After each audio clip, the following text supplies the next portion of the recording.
Bring some heat, Dan. Gotta bring the emotion, the feelings, energy. What are you talking about, Brian? Why are you always crying? People called you Brian in 5th grade and you would correct them often. Brian is my name. That is my game. Don't call me Brian because that kid is lame. That was amazing, Dan. Everybody, welcome to the Tavern Talk. That's right. This is a full spoiler talk show based on the epic fantasy series The Wheel of Time by Robert Jordan. We are super fans. We are dancing up a storm. And joining me as always is my deadlifting brother, B Dizzle. Games. Actor extraordinary Jansen Lashley Haynes, and Twitch 90. star, viral sensation, Beth Doman. Hi. Hi, Beth. Guys, we have been getting as nerdy as I think this show has ever gotten, going through all the new places we see in each and every book chronologically. We're going to wrap this whole series up. Yeah. We've nerded the whole series through. We have 3 more books to go through, and we're just going to keep talking geography up to the last battle. So if you've not read the series, please understand this is a full spoiler show, more than most. Hi friends. Let's go. There we go. All right, yeah, let's get the word out. It seems like we got a little dead crowd. Let's go. Let's get at least get our burner accounts going. Come on. I already did my part. I posted it on Twitter. Oh yeah. Everyone get your watch selfies. We want to see your watch selfies on Twitter. Well, yeah. Actually, I'll do one while we're going. Anyways, hey, so as the whole series progressed, and it was probably easy to predict, we've hit a lot of the same places over and over again. So we're getting down to the dregs, the rarer places. I want to start off with, let me change the music here. There's a city we have not talked about. And I'm looking at my messages here. It is called Bandar Eben. All right, so that's the capital city of Eridomon. And we are in the Gathering Storm. So let's talk about Bandar Eben, Gathering Storm. Why is it significant? It's great. Yeah, let's take this off.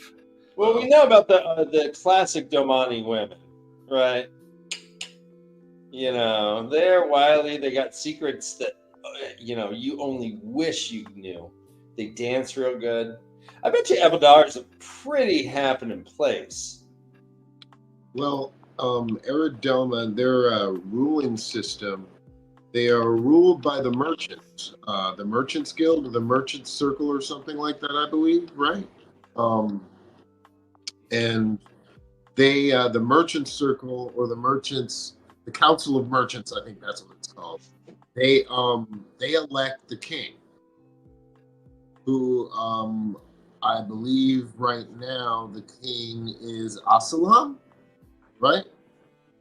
And he's in Bandar Eben? Well, actually, right now he's actually not in Bandar Eben. He's actually been kidnapped by He's missing. Yes. Yes. Mm-hmm. Yeah, he's missing. Which is a big plot part of towards the end of the book. Yeah, I mean, Bandar Eben is also where we see Rand kind of at his lowest point before Veins of Gold. I mean, he realizes it's like he's when he's hardened his heart and he's become like stone, and he realizes that he thinks there's nothing he can do for these people. So he leaves them and abandons them. They're suffering from famine because there's no, like, law and order has broken down. It's just basically chaos there right now. Uh-huh. And I don't remember the name of the boys, but Rand is in the streets with Min, and he comes across these 2 little boys, and Errol and Stevie. I can't remember, but he comes across them, and he, like, they're starving basically, they're in the street and they're starving, and he looks at Min, and Min basically gestures to him that they're not going to survive, that they're going to die. And like, I think it was Min's POV when this happened. I can't remember 100%. It's been a million years since I've read it, but right. it was just you're doing great.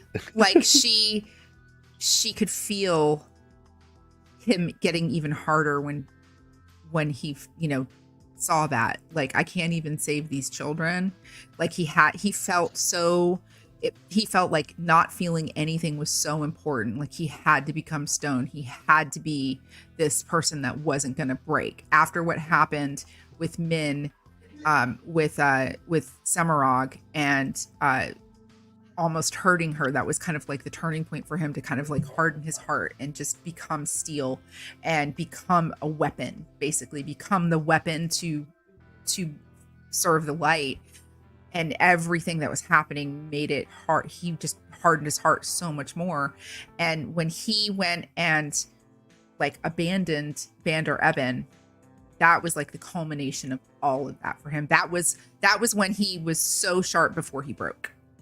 Like, because then of course he goes to Abu Dar and he's like, I'm going to get rid of the Shanshan, all of this. But Bandar Eben was the tipping point. I think that was like, there was nothing else he could take. He couldn't take anything else on before he was going to break under the strain. Was Cat Swain with him at this point in the story? He had banished Cat Swain. Oh, so she was just like, her. Okay, yeah. She was but there. She was around. She was there, but she wasn't showing her face because she was taking his order literally, like to the letter. Yeah, but he was there. She was also conspiring with the wise ones. By that time, it was the wise ones and Nynaeve and Min and everybody. Yeah. They were trying to figure out where Perrin was. They wanted Nynaeve. Nynaeve approached Catsuin after Rand destroyed Natrin's Barrow. Yep. And they said, we have to do something. And they let her in, and Catsuin was with Soralia and her... And Min. Yeah, and her, retainers, her Aes Sedai that she kept close.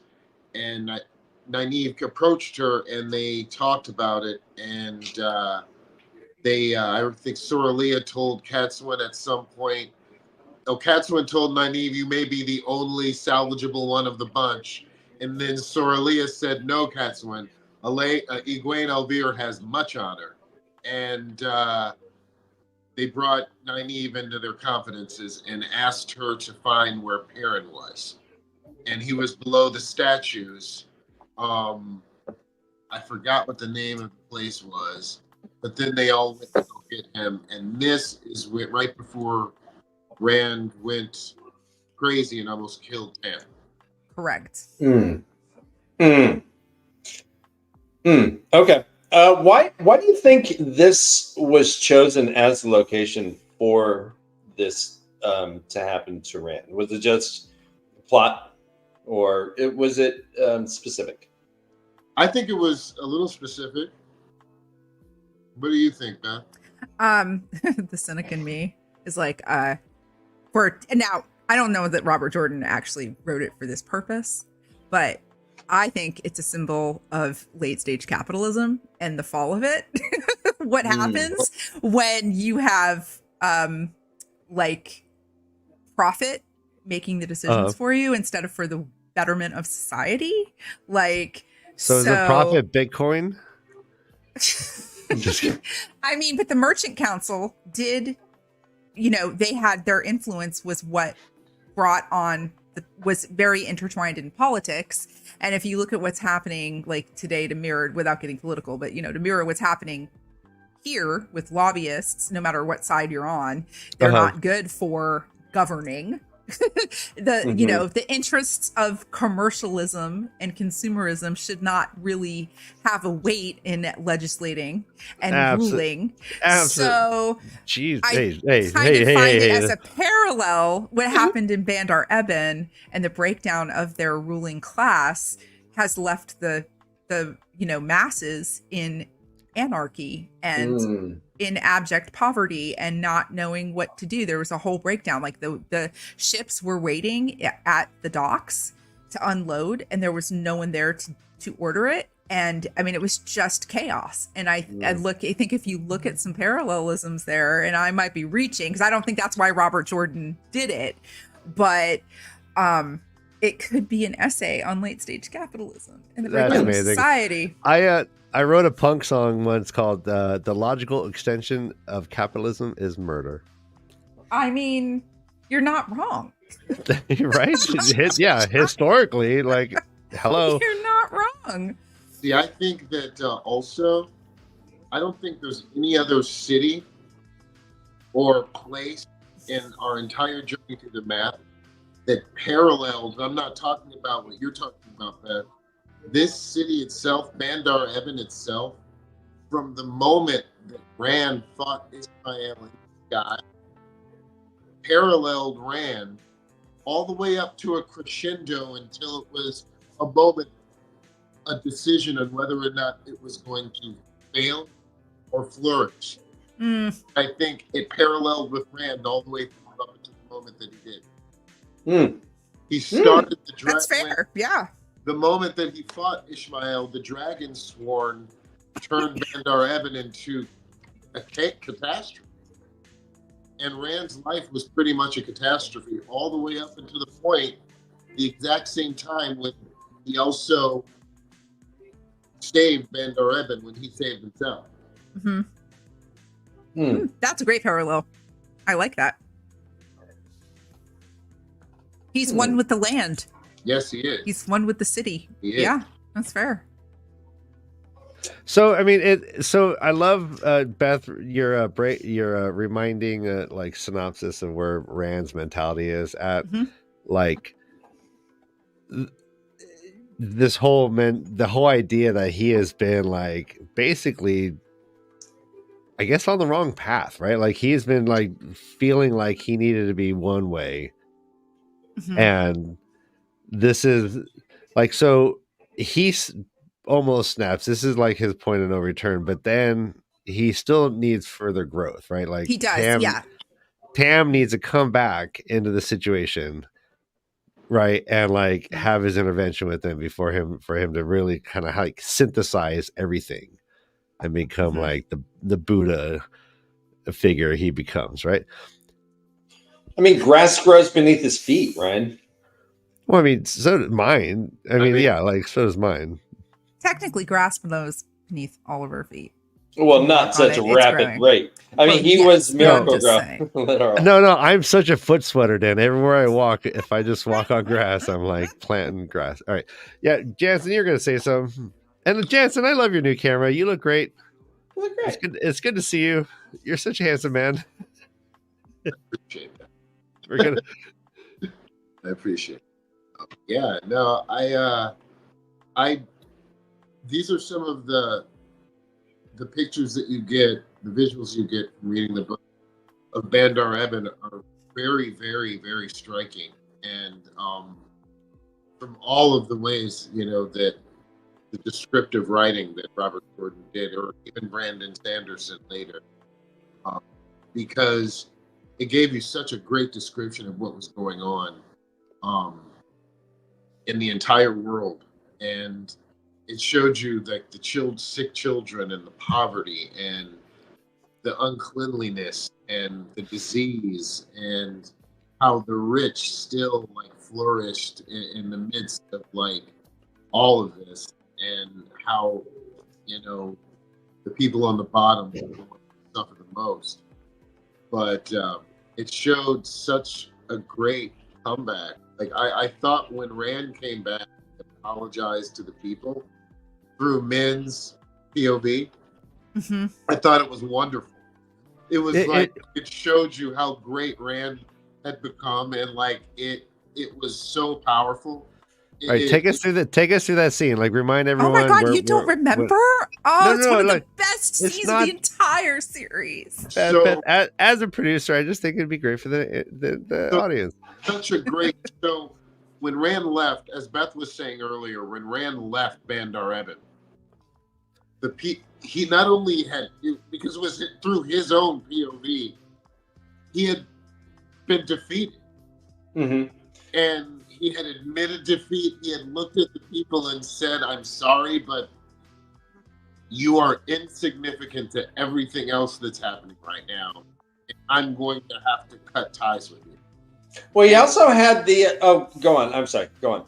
Him walking out of that gateway back into Tyr, where they're cheering for him. They're cheering for him like he is a rock star, like walking. I mean, and they even mention how the Aiel maidens and the other Aiel who are guarding him start standing up straighter because of the feeling they get from the people.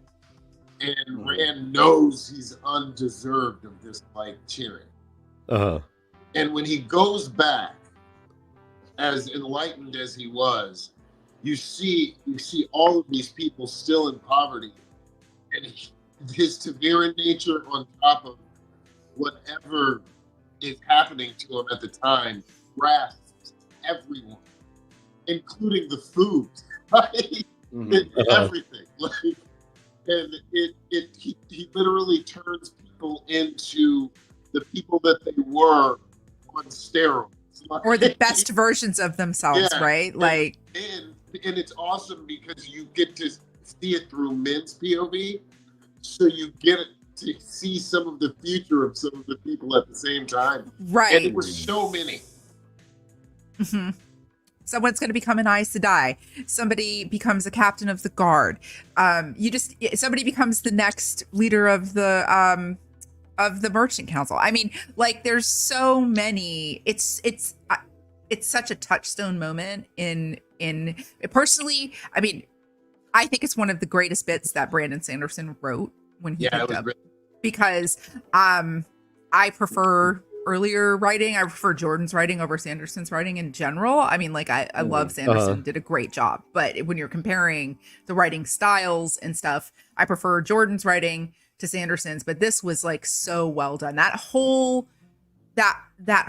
moment of him, from the anxiety and the angst when he's in Abu Dar and he's about to use the Totem Call to destroy destroy Abu Dar, because that's the seat of the Shanshan, and they refused to sign into the Dragon's Peace, or sign a treaty basically at that time, and him going to Dragon Mount and just being absolutely broken there, and even Perrin's point of view when that's happening, when he's in the dream and he sees Rand. I mean, it's just like, I get so emotional just thinking about it. And Sanderson just did such a freaking bang up job writing that entire thing. And then the return to Bandar Eben, and just like seeing the bounty that comes when Rand feels again. Because that's what Cadswain wanted to.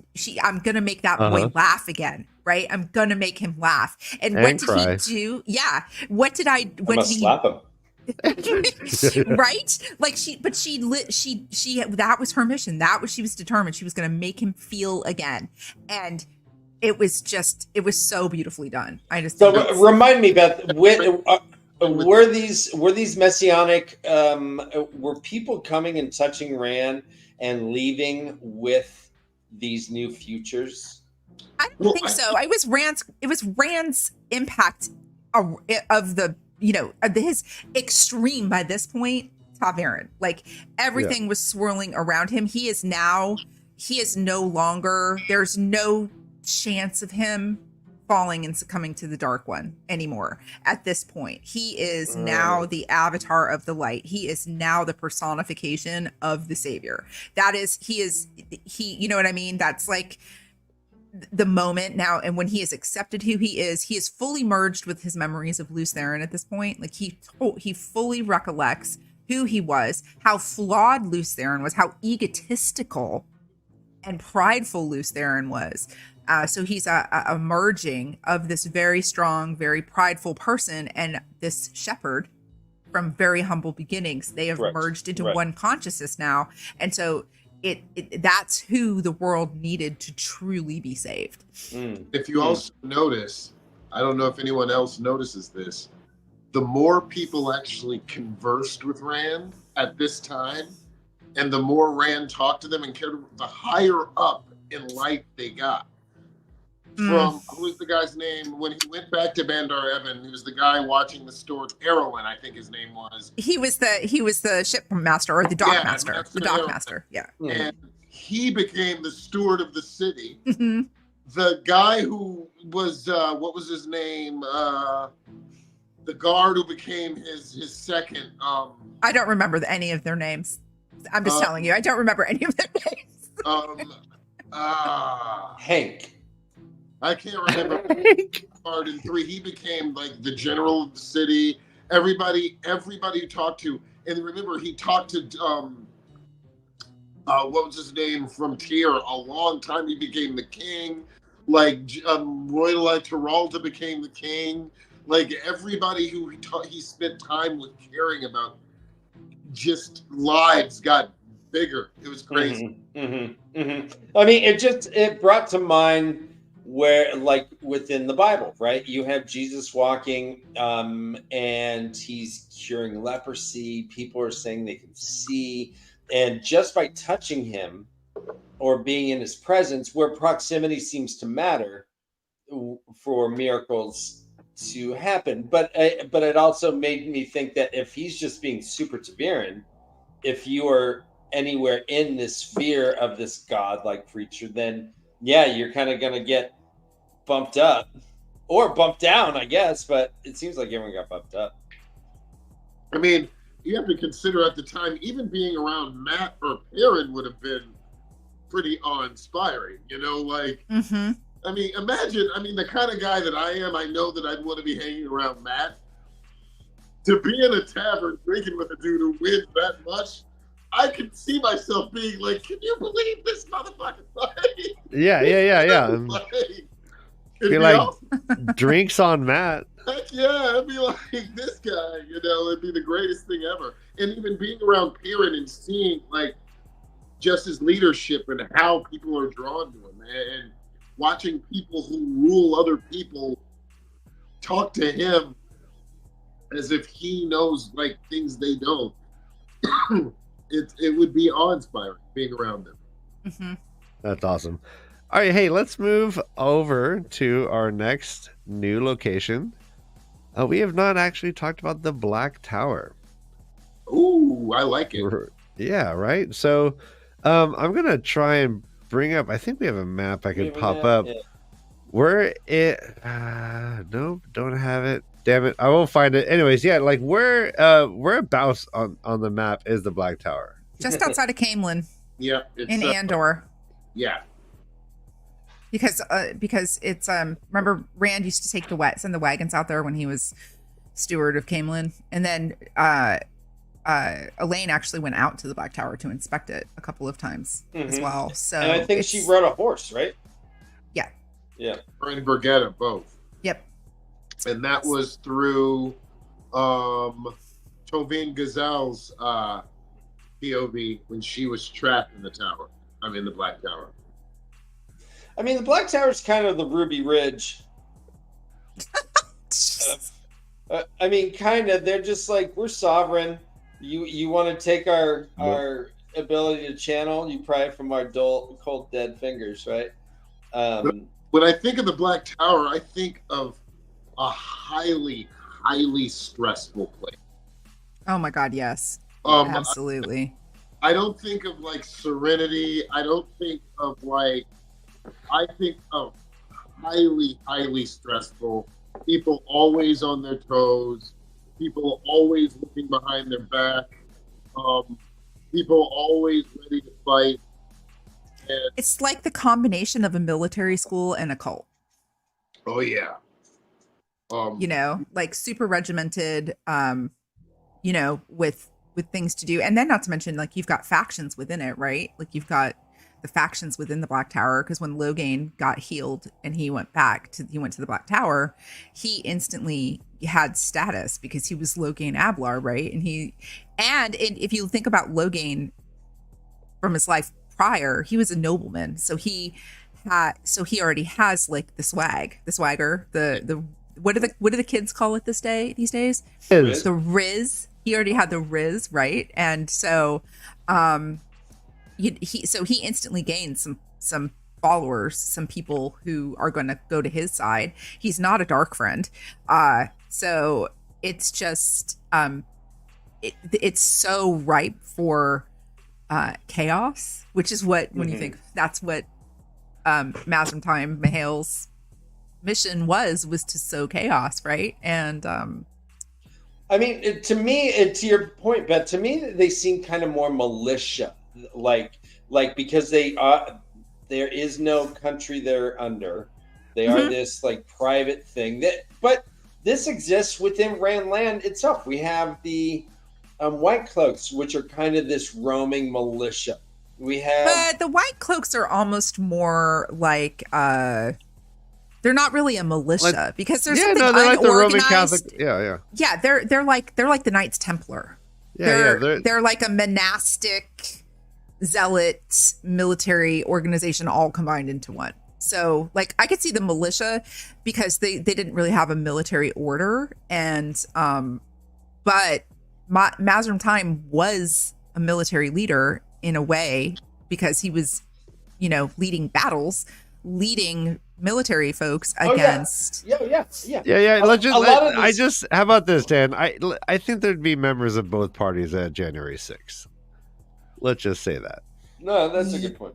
Yeah, maybe. Yeah, maybe. I think. I mean, there's a lot of militias that do actually have military structure. They give themselves captains, that's true, soldiers, generals, or all the lieutenants. Yeah, because they're LARPing. Yeah, they're just LARPing as soldiers. That's fine. Yeah, like it's fun.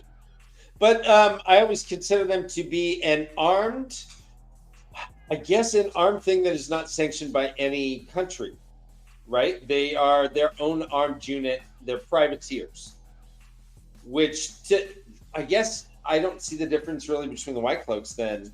Because they don't really. Because the White Cloaks had a home base. They had a place of power that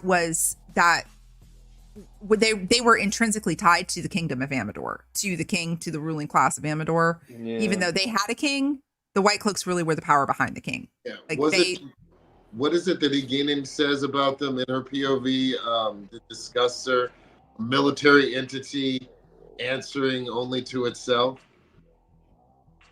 That's what she calls about them, and is pretty bad if you think about it. All right, guys, we got the greatest, smartest chat. Let's just go through this real quick. We're getting a little in the weeds. All right. We're getting a little conspiratorial. I love this. And then Tame as Eric Prince. Yes. Okay. Yeah. Beautiful. Just go for it. Yep. But no, the Black Tower, where's Guantanamo? As the location and as far as the land, they are, I believe, 5 square miles of Andor, and they have black rock towers going up all over, and it's taking them time to build it. I believe these black rocks are made from the One Power, or they're just infused with One Power stuff. I believe it's a combination of both. Okay. And they are building a massive underground, tunnels and secret layers and stuff. How much of that was filled in the fight with Yendril and Ibar and Logain back? I don't know, but there's still a lot of underground pathways built in. This turned into a small city. There were not only the soldiers and recruits, there were also families. There was farms. There was an active village with farriers, and blacksmiths. They had a tavern. But I bet you tourism was low. Probably pretty low. Oh yeah. Probably pretty low. Probably pretty low. I don't think that people would want to even come within a mile of the place as soon as they heard about what was going on there. I believe that its very existence would have had the entire city of Camelin up on their toes. Oh yeah, no. Like the idea, the Black Tower is basically like a Marvel training ground for insane people. But they all happen to have like Marvel like superhero style like talents, but they're all like literally insane. So wait, so at some point Rand had to figure out Mazim Time. What do we think about his calculation to like kind of let him kind of do this thing? Like, was it the right decision? Well, Good I question, think man. that Donka. partly guided to this. I think that Wait, go tell me more. well, you have to consider that the entire series, there was at least one or two dark friends within arm's reach of Rand. They knew everything. Or literal Forsaken too. Yeah, for all of that. The whole time. So, But when do we think he knew Mazim Taim was not to be trusted, and why did he let him stay in power? Like that decision seemed to be like he knew. Well, we know for a fact that he knew after the attack on Imaran's estate when Lord, because him and Logain were arguing about it then, and Logain was trying to tell Rand that Taim was bad. I mean, that's one of my my kind of personal issues with the books is that entire point of if the Black Tower was this breeding ground for dreadlords, right? Which they kept it hidden for the most part, but why didn't Rand ever go back to the Black Tower to ever check in on it at all? Or why didn't he ever send anybody to go check in? Was there a conversation between Logain and Rand that we just don't know about? Like it wasn't written into the books? Like did Logain like... There were messengers. Yeah, but I mean like why didn't Rand ever, go in there and like look and see what's happening for himself? That's like, did he know if he went he would be subject to possibly being overtaken? And did he know all the time? That's like kind of was, if I can never remember, I just don't think it was ever really fully addressed. And I don't know, like that's the question mark for me in the last time we see him go, he gets the real heebie-jeebies of the place.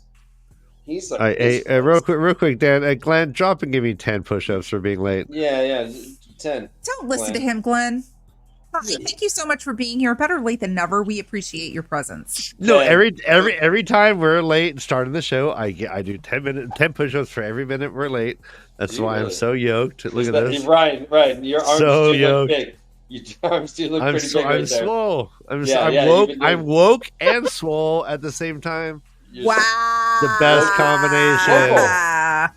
Yeah. Lord have freaking mercy. I'm a gentleman and I would say that Rand, like in my opinion, in reflection, he was just uncomfortable with the whole place and didn't know what to do and was scared.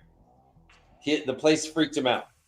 He's like, I'm creating monsters. He did have a lot of other pressing matters, though. He also, there was quite a lot going on. I know, but if like that's like okay, like I mean, okay, really though, like an army of male channelers who just might be like very skillfully being led to the dark because he has no controls over this guy.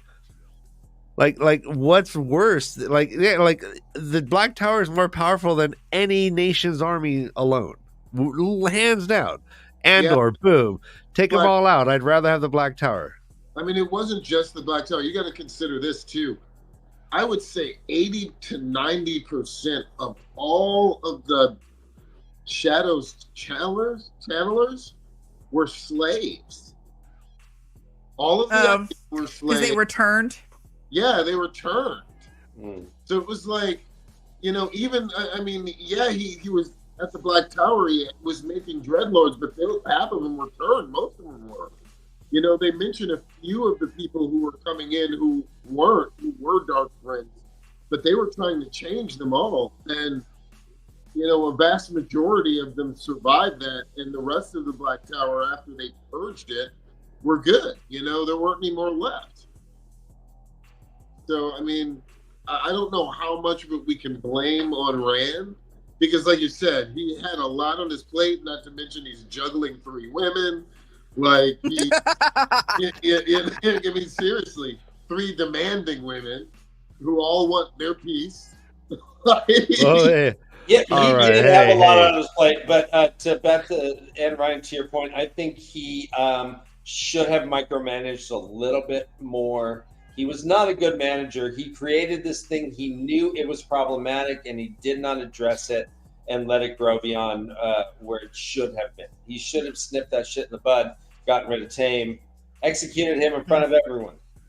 Yeah. I mean, all I have to say is thank the light for Logain, because and Andral and freaking Andral, because if it wasn't for Andral, then that entire and Pavara, that entire thing would have been so much more disastrous, right? I love how Jordan wrote Logain is not the most sympathetic at first, even within the Black Tower. He had 2 Aes Sedai that were bonded to him against their will. He was having sex with one. He was that seemed consensual, but you're still dealing with power dynamics that are not. And he was just kind of a jerk in general to them. And whatever he said, they had an oath to obey. So he's like, "Go take a nap," and she's like, "I'm not tired, but I guess I gotta." And she had to. Go ahead, Jensen. I'm sorry. So Logain was not sympathetic to me at first. Go ahead. Yeah, but Logain didn't make her sleep with him. In fact, she even said to Tavern, "It took me 3 days to convince him."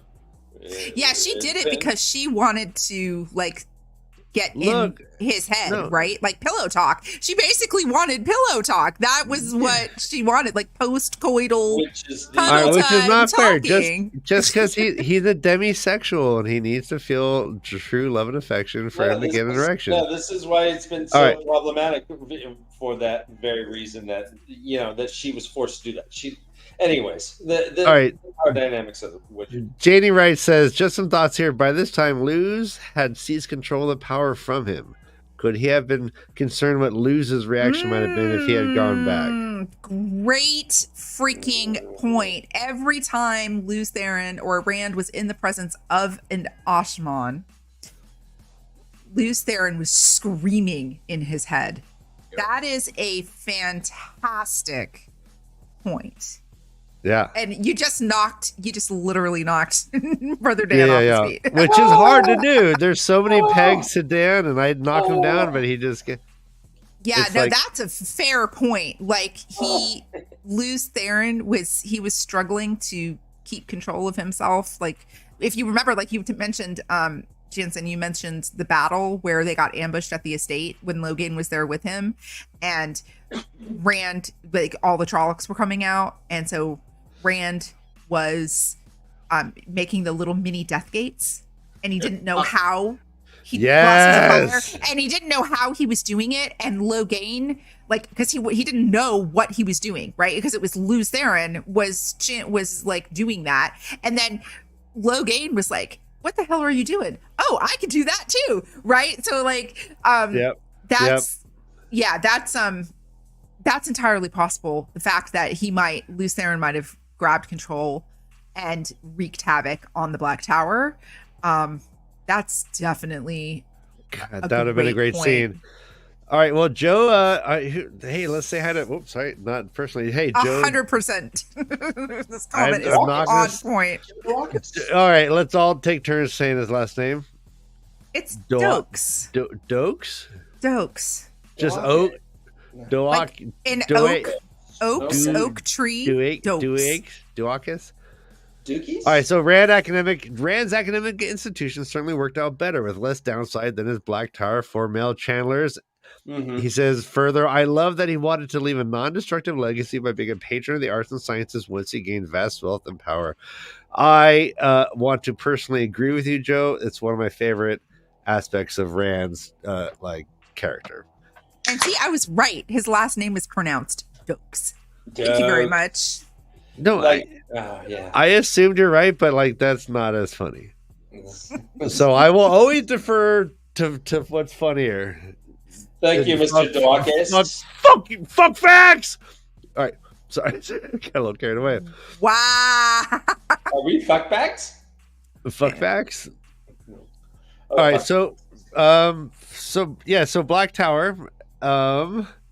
Is there anything else we can talk about with the Black Tower? Does it stay? Does it survive the last battle? It does. Yeah. Okay. Do you think that it is going to continue as an institution? Oh yes, Most certainly. most definitely. Okay. Yeah. Will it be the yin to the White Tower's yang, or are they going to be working in concert? Okay, I have a theory. Okay. Cool. Let's hear it. Right. Good. All right, Okay. okay. So Havara and Andral, Setting a tree. absolutely, more than KISSING. Anyway, so they bonded each other, right? So they had this telepathic bond with each other. It's like a more intimate bond than you've ever seen with any connection. So my thing is that they are embassies to each respective tower.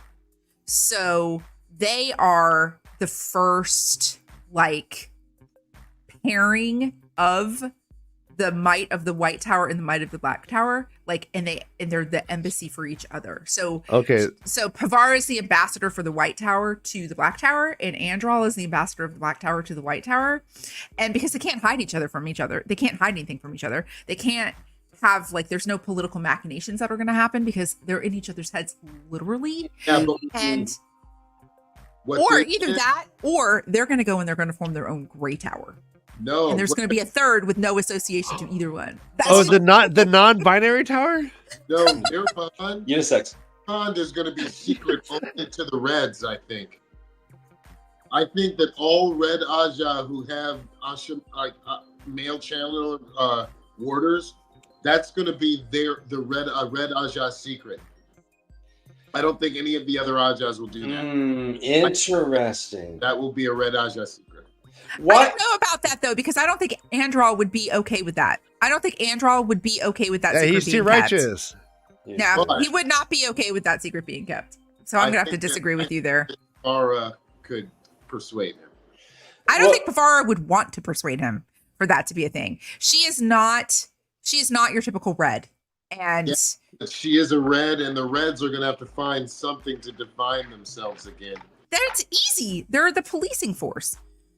They're Well, gonna go Jensen- after all of the dark friends and all of the dark towers.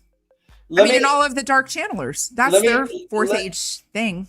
let me talk on your option of the Gray Tower. I don't see a. I was kind of kidding about that. No, wasn't I don't see a necessity for a split. The split occurred at first. There wasn't even a tower per se that was Right. based on sex because they were all. there were like no men stuff. tailors. Right.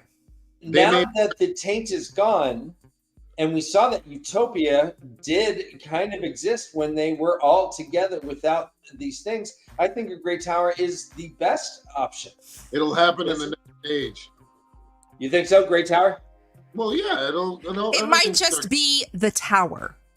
They might get rid of Yeah. the white and black, and it might Yeah. just be the Aes Sedai. It might just be something. Yeah. Aes Sedai University, and they have like sororities and fraternities. All right, brother Dan, is WW here talking about the Blue Man Group? No, the Blues Brothers. Oh, yeah. the Oh, Blues. yeah. Brothers. Yeah, well, they're on a mission from God. The actual Blues Brothers. They cannot fail. They cannot fail. So they got what? Paradisen version 2.0. Yeah. That's what I think. I think that's kind of what they're going to do. I don't think there's going to be a division. I think now, hopefully, they will just consolidate, and I think that Catswain would be amiable to that. I don't know. Yeah, no, okay, so here's my impression. The last battle, And all the interaction with Rand and Perrin and Matt and the Tavern and all this and all that, even Egwene herself is not going to heal the bullshit Turi that is the White Tower and the problems of the Black Tower. These are highly flawed institutions that are now going to be desperately needed to help heal a very like wounded world, right? So like I don't think it's going to be a kumbaya at all. I think it's going to be just fraught with strife. They have to heal their own issues before they're going to just like you just can't have rebound sex, right? You just can't be like, oh, the last battle happened, let's just go like mate with some like Ashaman and everything's going to be better. Nope. You gotta take time, Dan. You gotta heal. You gotta journal. You gotta take your healing walks. You gotta find your center, and then you go bang an Ashaman. Well, you got to remember that there are some serious binding cords between the White Tower and the Black Tower. For instance, Logain already has a small repair with Katsuyne. They know each other. But even more importantly, Katsuyne's not going to be around a long time, and Nynaeve O'Mara healed him. So that bond between them is going to always be solid. He's always going to have respect for her. And most of the shaman will for her for being able to heal that and their madness.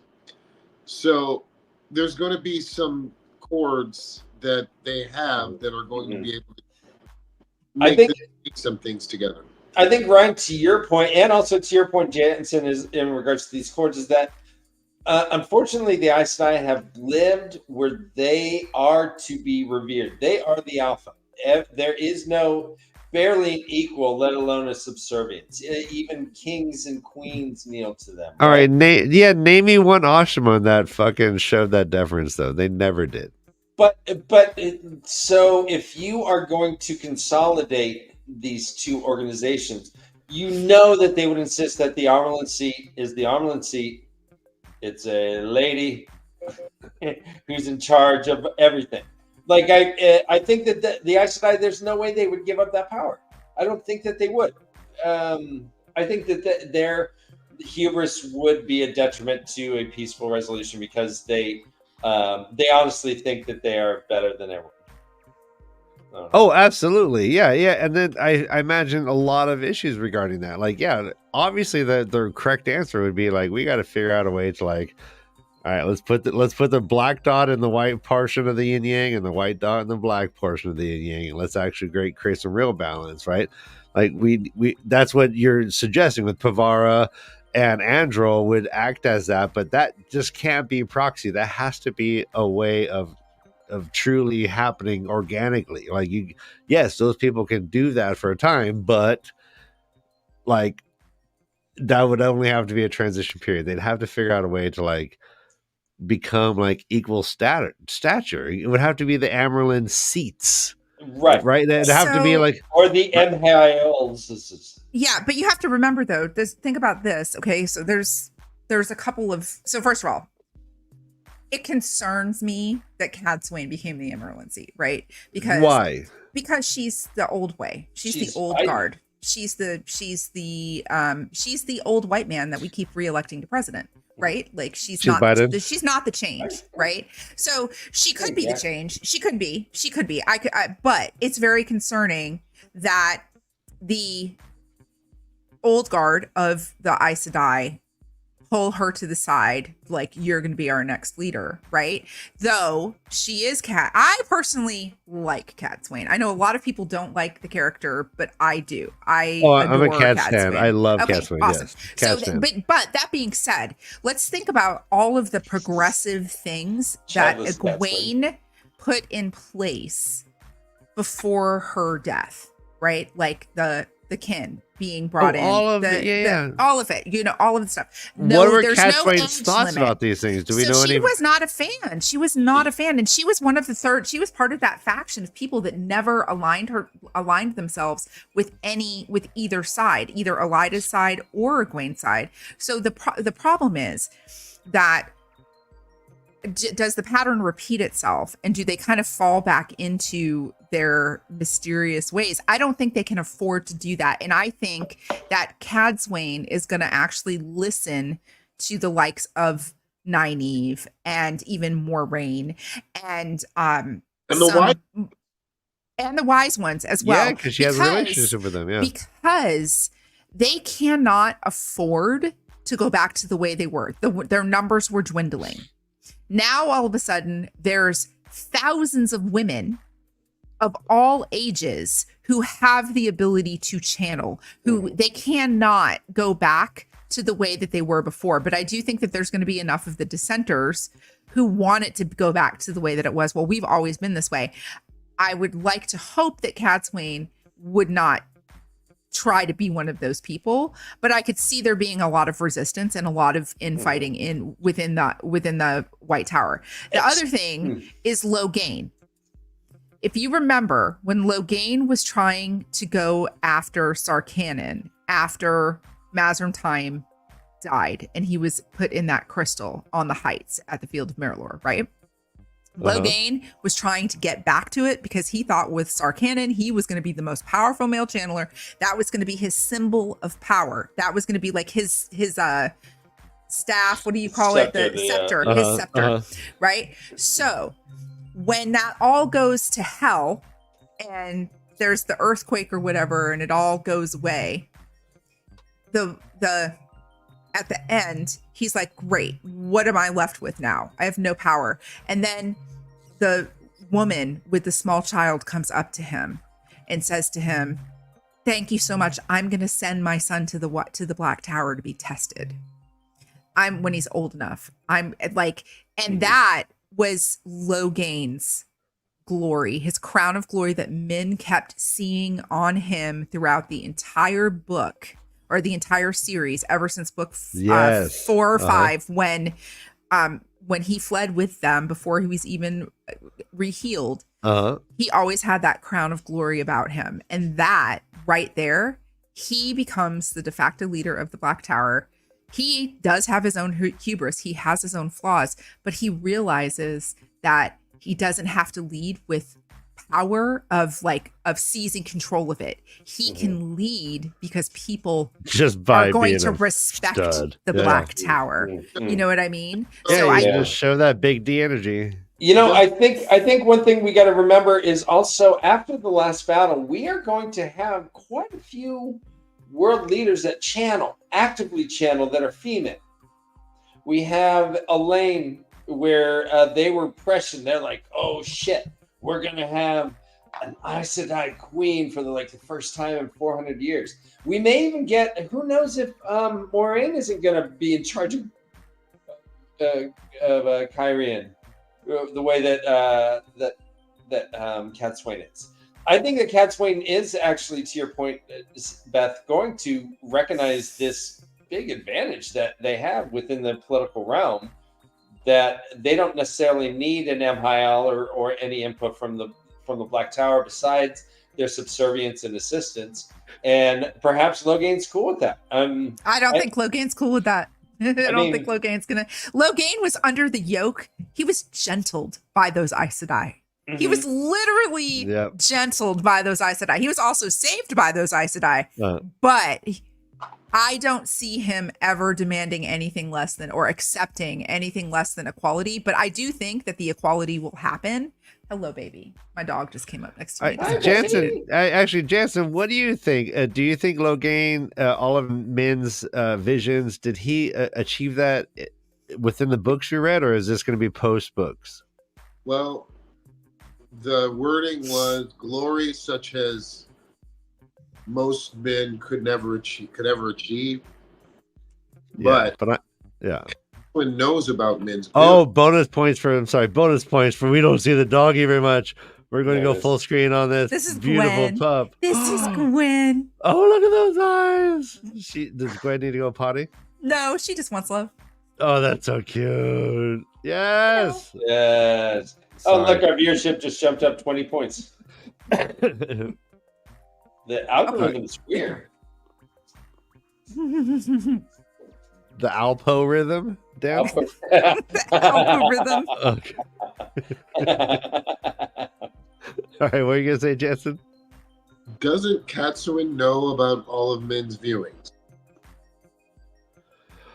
Like- I know that she knows that she can do them. I don't know if she knows all of them. Does Like, she? how would she know them all? I'm sorry. Well, she kept men very close. Even in her POV, she even told somebody. She told Varen. Men told the boy that she needs him. So I know that Katswin grilled men about her viewings. Uh-huh. Katswin being Katswin would not forget to ask about certain things. She would ask men everything. So if she already knows that Logain has this glory to come as well, and she knows that Min is never wrong, she's going to put that into consideration with whatever. Yeah, but could you get glory, like in air quotes, if I could do it with these stupid hands? Glory, But like, glory, hallelujah. hallelujah. Can you get glory, air quotes, by being a dark friend? Glory. Well, I don't know. Yeah. Logain wasn't a dark friend.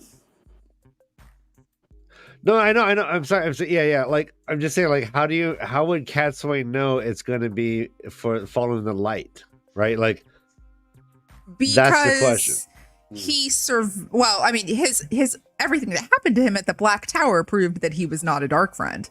That he's serving the light. I'm just talking about Catswain. Catswain interrogating Min. Min says, "Oh yeah, he's got a crown. He's going to have glory."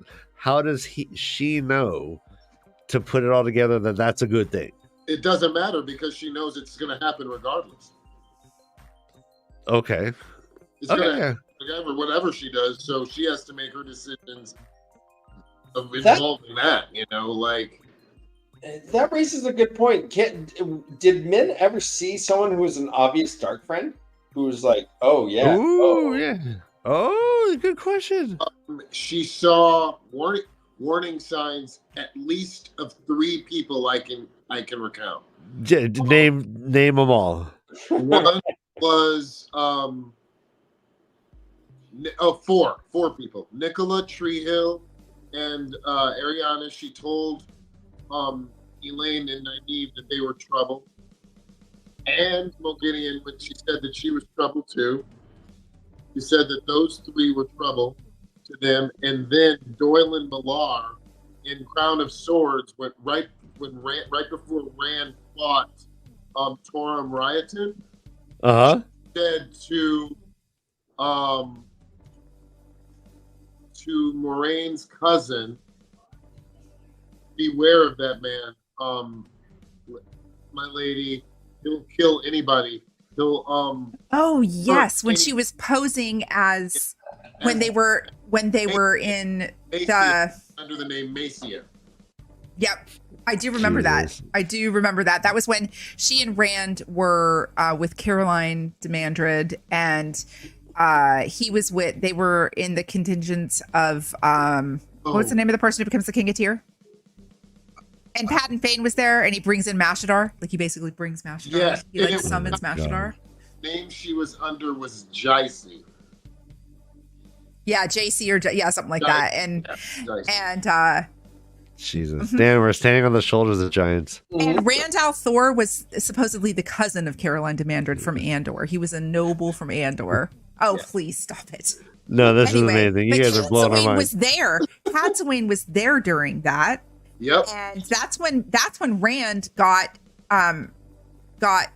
stabbed with the dagger from Patton Fane. It was during that time. Saved by Damar Flynn and the yellow Aja. I can't remember her name. Mm-hmm. Yeah. Karai. Yumika? WoTaholicAussie saying there was ravens on an Aes Sedai shoulder. Do we remember this? Ravens on an Aes Sedai shoulder. Who said that? Was that one of Mint someone? That would be a pretty easy test, right? Well, either of them that the Sean Shin are going to take them, possibly. That could be it. Yeah. Yeah, Matt always had ravens on his shoulders. Well, he is the Prince of the Ravens. Did we talk about the Fields of Marilor? Well, we did not. Not yet. We did not. You want to hear something really funny? Mm-hmm. Always. I think that in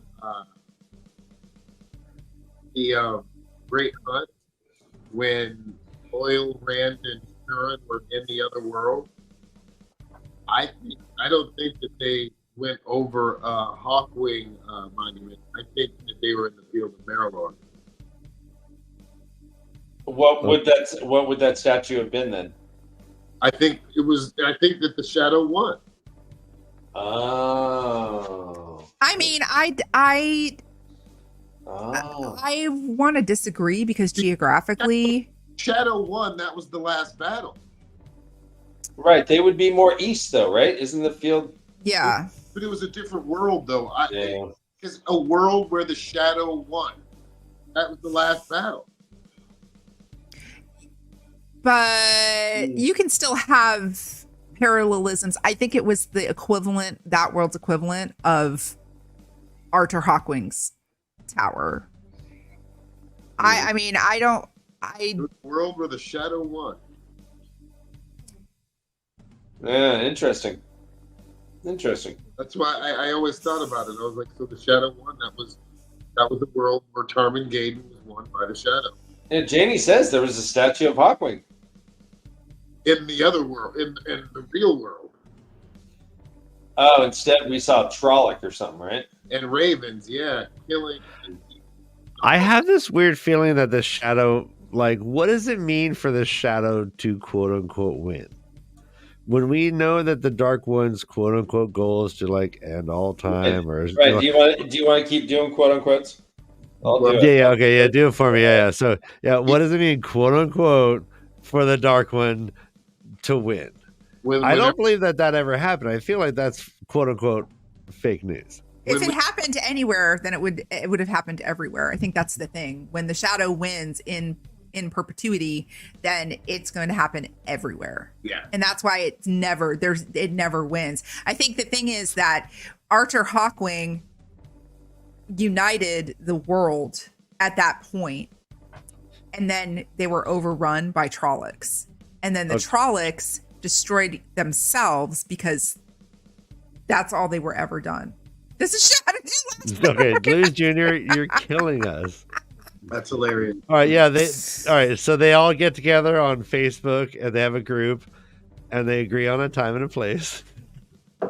By the way, we did get some shirts. Luce Jr. donated some shirts to our show. We're going to do a little segment that we're putting together called The Great Stump. You guys are going to try to stump Jansen, and Jansen's going to try to stump you. And if you win, you get a T-shirt made by our friend Luce Jr. Do it. Cool band shirts. I like them. Bring it.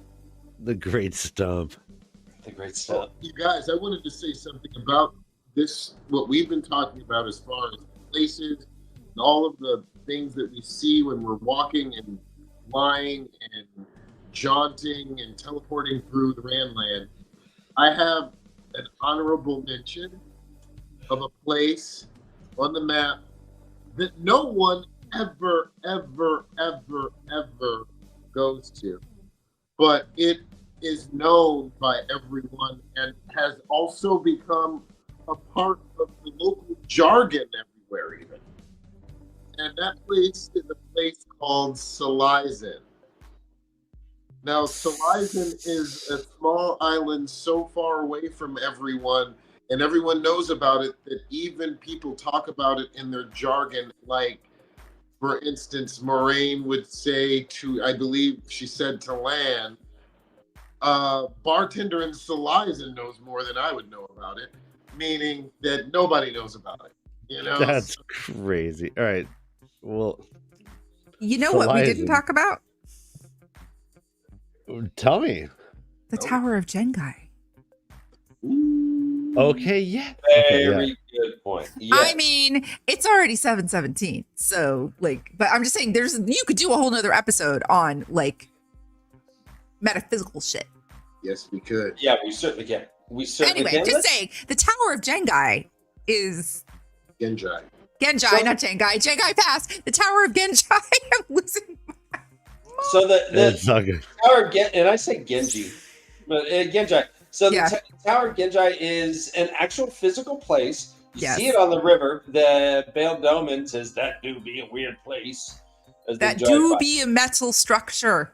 Yeah. No doors in. Yeah, it's bizarre. Go ahead. We know how to get in. It is, Yes. in fact, a teleporter. Right, to a parallel plane, parallel dimension. Parallel plane to the land of the Eilfin and the Aelfin.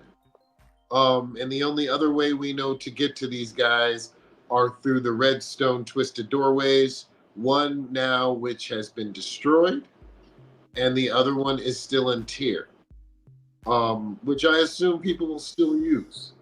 And we got to believe that through the entire Trolloc Wars era of Randland, it had to be some kind of rite of passage for every general and ruler of the times, knowing that we know that so many people went through from that era that Matt got memories from. So we have to believe that that twisted doorway had to be some kind of, thing that everyone knew about and everyone of power had a chance to go through, for them to be able to have so many memories. That's a great point, Jensen. Yeah, I never thought about that. So, could they have gone through the twisted door that's still in tier and then save Maureen from there? I believe they might have had a better chance, actually, if it was still there, because they could have used their 3 gifts to help them.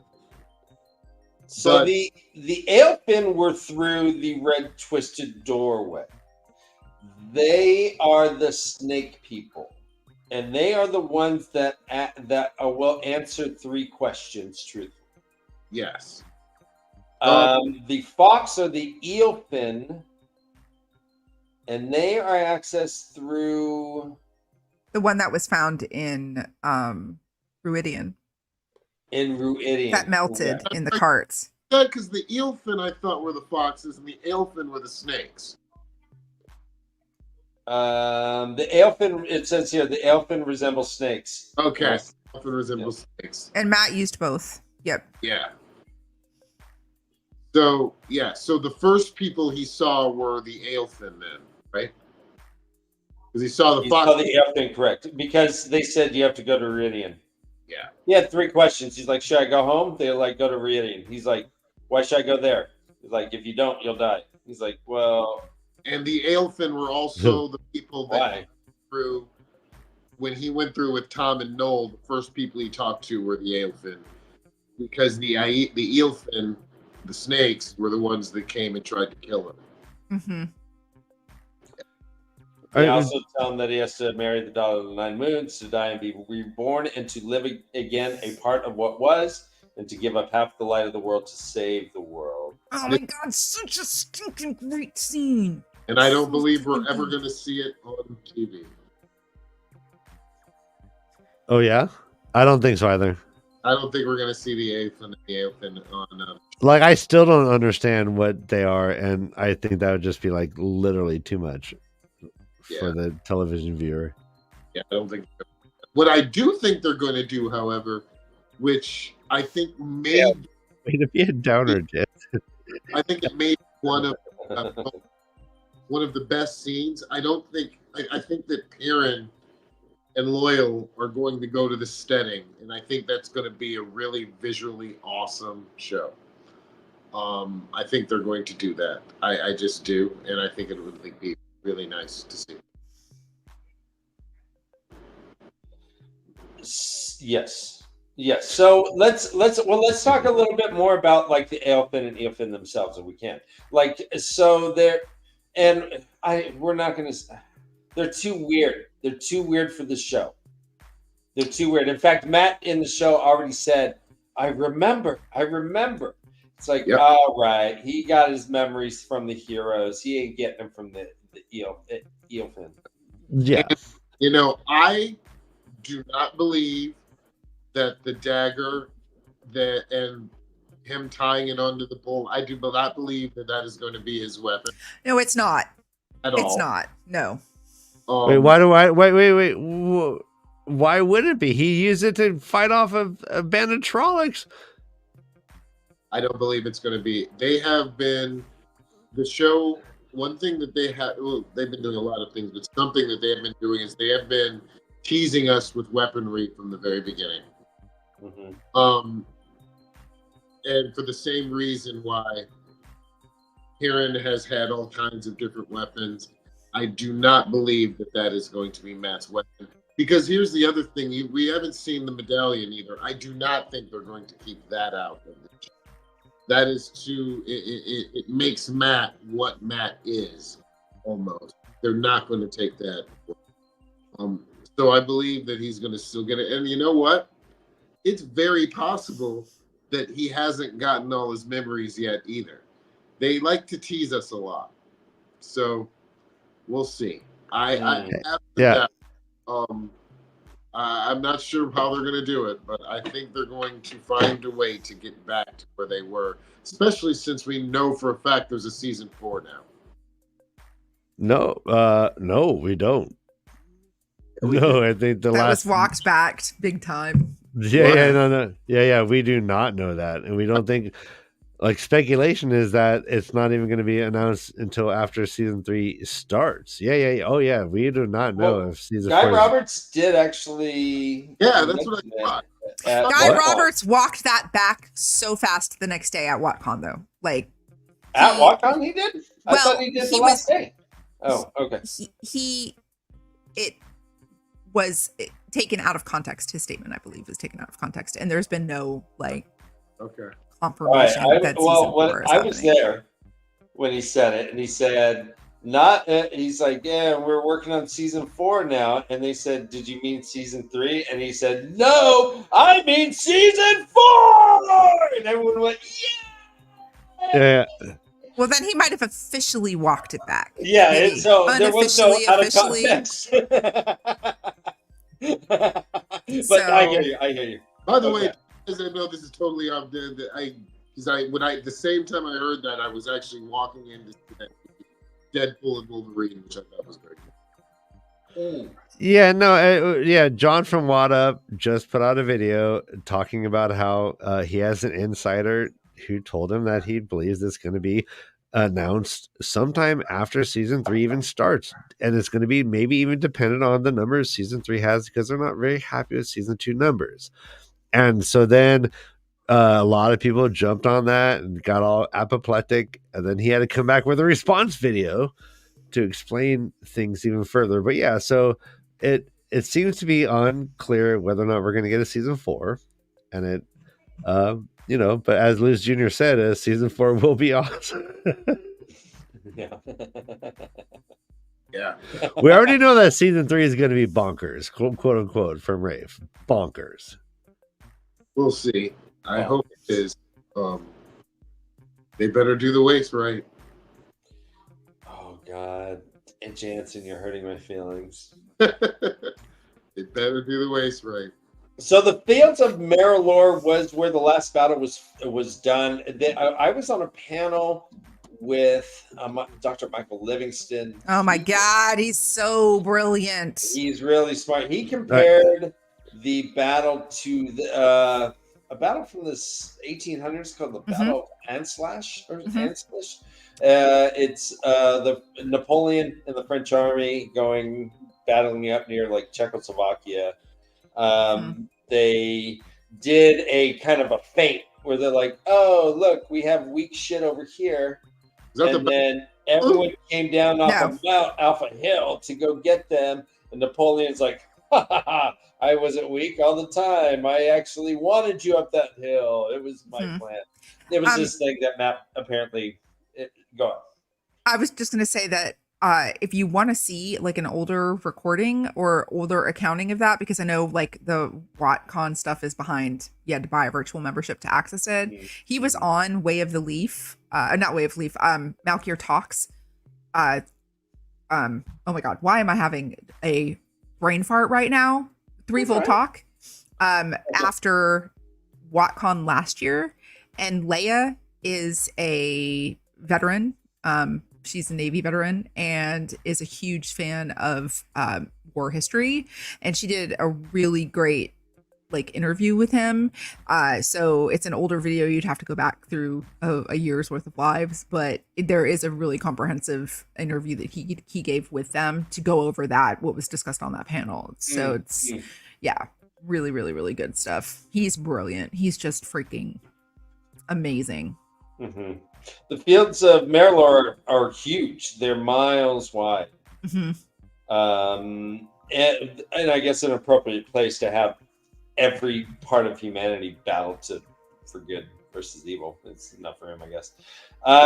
Jansen, what are your thoughts on anything about the fields?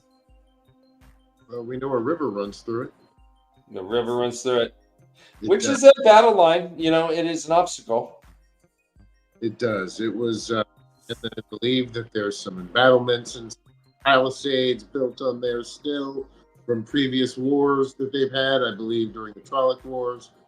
But it was, and now, I mean, it's a place, especially in the future, this place, the Field of Marilor, is going to be a monument.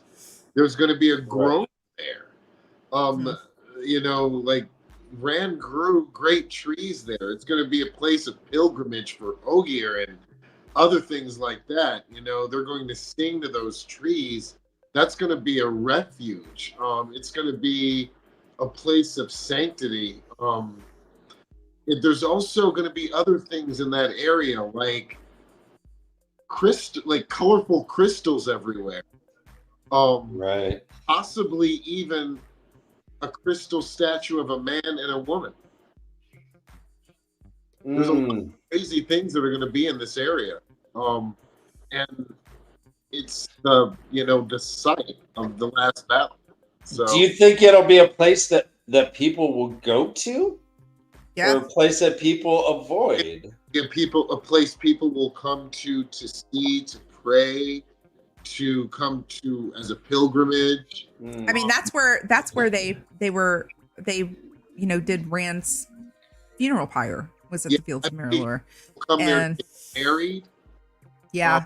The Ogier will be there to help tend those trees. They will, make all the foliage in the land around them growing. Rand's probably already done that himself to that area. It's going to be a place of. So it'll be like a mecca. You're triggering my brain here, Jansen. Are we going to have hardcore religion as a result of Rand? No, I believe that a town may grow there, though. There may be a town in Marilor. Are they going to be is the Two Rivers going to be like Bethlehem? No, but I do think that the place of Marilor is a place of peace. I believe that Aiel, who have, left fighting, will go there. I believe it'll be a place. It'll be a place of almost like Mecca, and not they use religion differently, at least the belief system in the Wheel of Time differently than actual religion. It's a two-sided coin of whether you are following the light or whether you're not. And people's cultures and their customs aren't made to be religious, advocating of who they are. Whether you follow the light or whether you don't. But is it possible that Loyal's book will become a sacred text? I don't know. I would think that Will it be in every hotel room, just right in your bedside counter? Gideon's Loyal. I believe that if anyone wrote a book that would be sacred text, it would be men.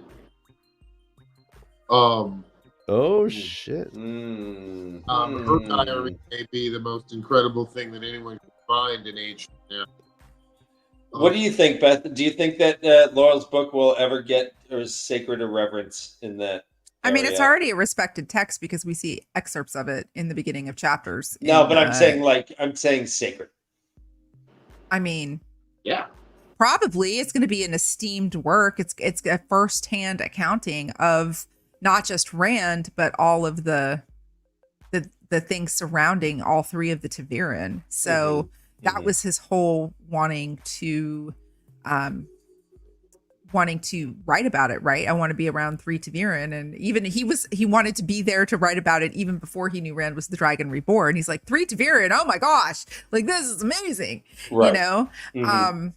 I think the thing that, at least I hope, okay, is that it doesn't turn into like a religious type of thing. I do think also, though, the Field of Marilor was where everybody consolidated when all the fronts were failing, right? They all consolidated back under Matt's leadership to the Fields of Marilor. So those fields are soaked with blood.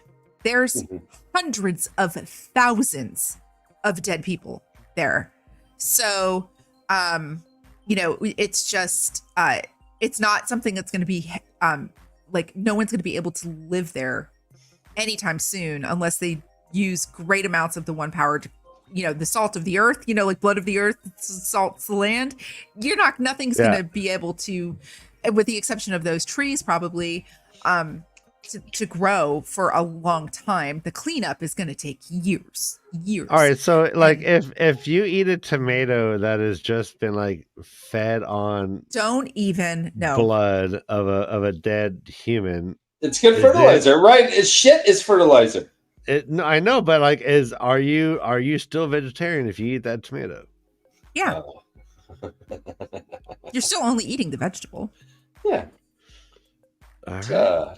I mean, as someone who is a plant-based person, yes, you're still only eating the tomato. You're not eating. You're plant-based? That's so great. I'm a plant-based person. That's you didn't know that? I'm vegan, man. No, yeah, the phrase I like me. I know, but if I killed you and eat you, you're all meat, baby. Oh my god. Oh no. Sorry about that, Beth. What? I mean, like, that's the truth. Like, your plant, it's still like that it's all synthesized back into who we are. It's all great. I love Jainism. I think Jainism is the way to go. We should all just like not harm anything ever, forever. Amen. But The hey, Jains? guys, the Jainism. All right, everybody. I think this has been a fun series. We've not exhaustively hit every place, but I do like the idea. We shall come back and have a metaphysical exploration of the more magical places in the world. But everyone, thank you for joining us. Thank you for being fellow followers of the Way of the Leaf. We will be back on Tuesday with our first time reader show. We're on what chapters, Dan? 5 through 8. There we go. 5 to 8 of Knife of Dreams. And next week we will be back with some further Tavern talk. Jansen, do you have anything to promote to the viewers? Nothing recent. I have had some very large auditions over the past week, which I hope you guys could wish me luck for. Good luck. One of which is the lead DA on Law and Order for season 24, which is this coming season. It would be gigantic, and I would be elated. Oh man, I can't wait to see you. The other one, which was 2 days ago, which I also think would be fun, is for General Hospital next week. So wish me luck for both. We'll see what happens. Wonderful. Ryan, do we have convention pictures at all or not? Wait a minute. I have something. Yeah. Dan, we'll do the next week. I couldn't fill it together. Beth, what do you have to promote? I am doing a 12-hour live stream next Saturday because my Twitch community is amazing, and I had a community challenge and they met it. So I'm doing a 12-hour live stream next. Whoa! What game are you playing? Wait, like I'm playing many games, and we're going to talk about many things. Yes, including Dead by Daylight. If you guys want to see me get my scared, like have pants scared off of me. Anyway, That's amazing. Yeah, 12 yeah. hours. Yes. Left by It's gonna be Daylight. insane. Dead by Daylight. It's a horror game where Yeah, well, when you play, it's Beth by Daylight. It's Beth by Daylight. Death by Death by Daylight. Come by on, Oh, it's right there. Writes it's itself. right there. It's right there. Anyway, yeah. So it'll Well, be good luck. Nice to meet shenanigans. you. Nice to meet you, Jay Dokes. Bye, Joe Dokes. Joe Joe Dokes. Docket. All right, it's good to see you too, Callie. All right, Going back everyone. to Callie. Callie. Right? Callie. Go No, on. I don't think so. No, I don't think so. All right, All right, guys. Yeah. everyone. Thanks for. We'll see you on Tuesday. Yeah, run for your lives. This is the way to leave. Bye.